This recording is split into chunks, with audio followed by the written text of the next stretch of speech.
A lot of the times in education, particularly by the time kids get into high school, we talk about how we're preparing kids for the world of work. That's usually the first of three reasons. I think the other two are better ones that we give kids. Okay, let's take that for granted. Let's prepare them for the world of work. So take a company like IBM, International Business Machines, old staid company, right? Which has recently, in the last 10 or 12 years, really redefined itself. And one of the ways they do that is with this practice, this corporate practice of what they call a jam. It's kind of based on the notion of jazz, a jazz jam. And basically what they do is they call it an innovation jam. And they come together around some major issue, some serious problem that they're trying to figure out to move the organization forward. And essentially all it really is a series of web-based tools that are used to have an online chat. So much so that the online chat. So there's two people who are maybe having a conversation who are actually speaking orally at any one time, but perhaps as many as hundreds of people having a back-channel conversation about whatever it is that's being presented.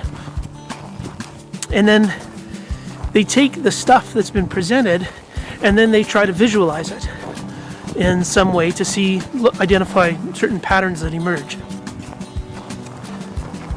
So it's gotten to the point now where, at least in what I was reading, where the fellow who was talking about it was saying how he finds ordinary conversation in a meeting scenario where there is no back channel, he finds it kind of rude to have to interrupt someone, and that there are people whose ideas are not being heard because they're not able to back channel. It's kind of an interesting spin. Now, in ed tech circles, people have been back channeling now for at least 6 years at conferences and different events and saving the chat. And sometimes some teachers have even done this in their classes. So it's pretty easy to set up a chat to do something like that. Whatever you're teaching, set up a back channel. If kids all have some kind of device, you could use today's Meet or a variety of different chat spaces.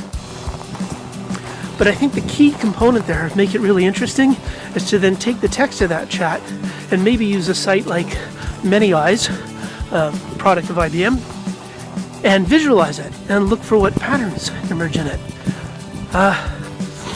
I don't know what this would look like in a classroom just yet, but I'd be really curious if anybody's trying to do something like that, because I think it's something I'd like to try at some point, some way, somehow, somewhen.